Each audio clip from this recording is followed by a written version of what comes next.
Back on the interstate, back on the interstate. A soldier on a mission. Speed 115.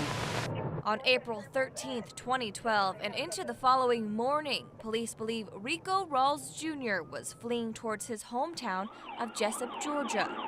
He left his home base at Fort Campbell, Kentucky, where he was assigned to the 5th Special Forces Group.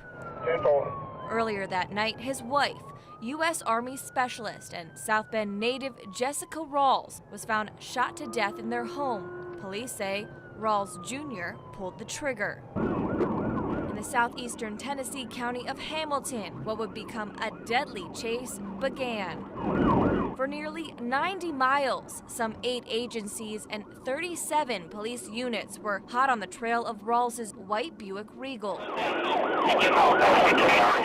Not once, but twice, speeding off the interstate, only to change his mind and swerve back on. The chase continued, speeding past semis and cars, making a beeline for the state border. About a half mile from the 288, half mile from the 288. And over that state line, police caught up. 115. Get him, get him, get him. Ramming into the back of Rawls' sedan and driving it off the roadway.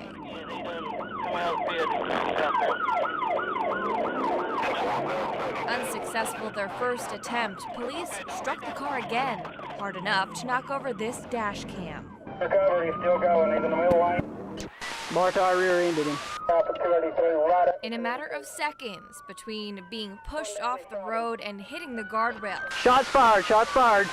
police say Rawls Jr. turned the gun on himself. He shot himself. I heard a gunshot. So at 2:49 in the morning, the chase was over. Rawls Jr. taken to the hospital, bloody, wounded, but still alive. He's moving his head now. 2 days later, Rico Rawls Jr. died in the hospital, leaving behind his 1-year-old daughter and a family with so many questions unanswered. In the end of April, Dawn Williams does what no mother should ever have to do.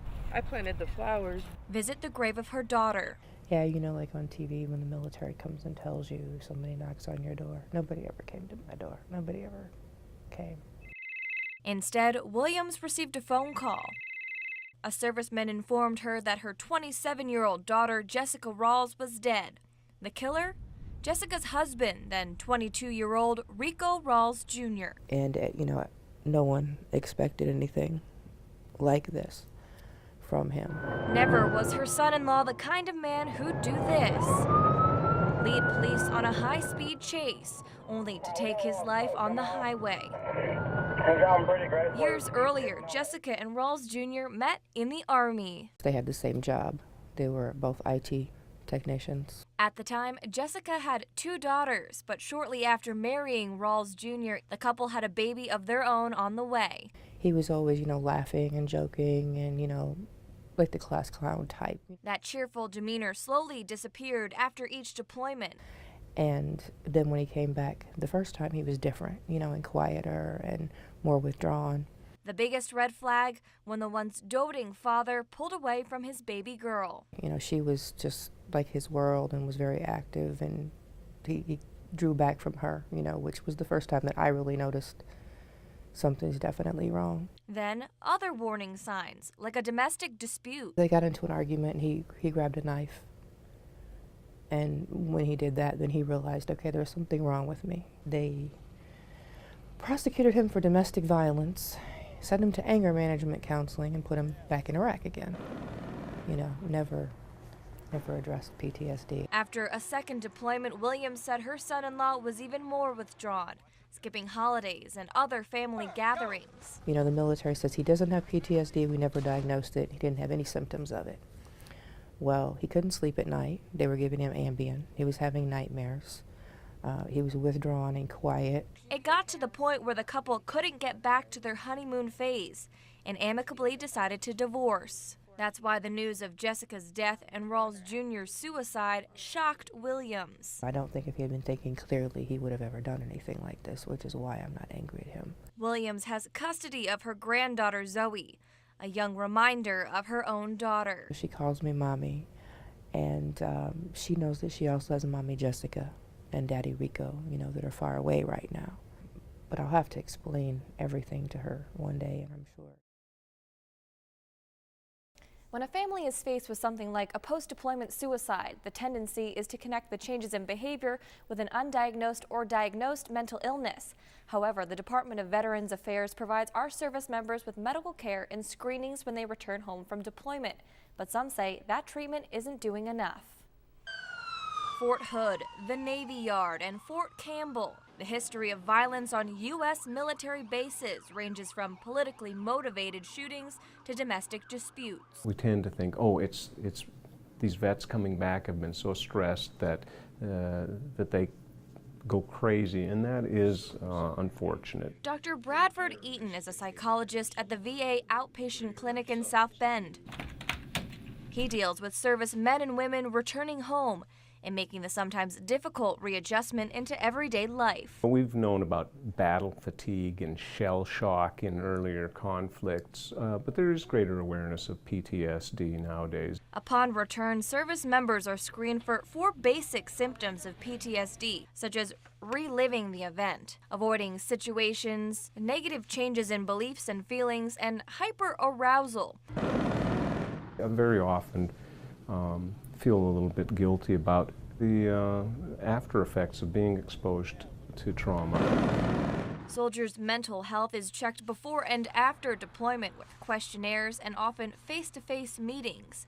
But the self-assessments can make catching mental illness difficult. Certainly in the military there is a culture that one must endure and not complain and man up, so to speak. Go! Family often notices it, and it can become a struggle between the vet and their family. Dawn Williams said her family noticed changes that the military did not. In 2012, Williams' son-in-law, Rico Rawls Jr., was accused of murdering her daughter Jessica just hours before he committed suicide. The guys in his unit told him when Jessica, said, we need to get you checked, it's PTSD.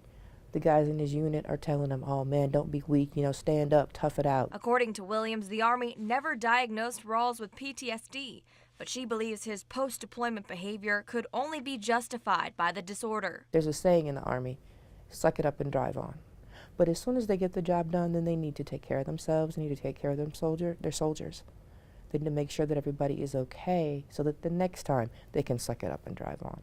It doesn't mean suck it up forever. Military suicide rates is a concern currently being addressed on a national scale. Last year, we lost more servicemen and women to suicide than we lost in combat. In 2012, 522 veterans took their own lives, compared to 295 soldiers that died in Afghanistan. This is unacceptable. United States Senator Joe Donnelly introduced another piece of legislation to expand and intensify treatment for reservists and vets. The Jacob Sexton Military Suicide Prevention Act of 2014, named after a Hoosier soldier who committed suicide while on a 15-day leave. But we need to try to understand so we can better serve the service members and their families and friends who are still with us. The legislation comes in wake of a report issued by the Institute of Medicine, which called the federal response to mental health, quote, slow, and has not matched the magnitude of this population's requirement, as many cope with a complex set of health, economic, and other challenges. We certainly attempt to alleviate those symptoms, but for many veterans, the focus becomes, how can I cope? The VA treats PTSD with 3 major methods, but in the end, there's no one cure for the disorder. Suicide prevention hotlines and special PTSD clinics exist within the VA network of healthcare. The issues former service men and women face is getting the initial diagnosis and asking for help.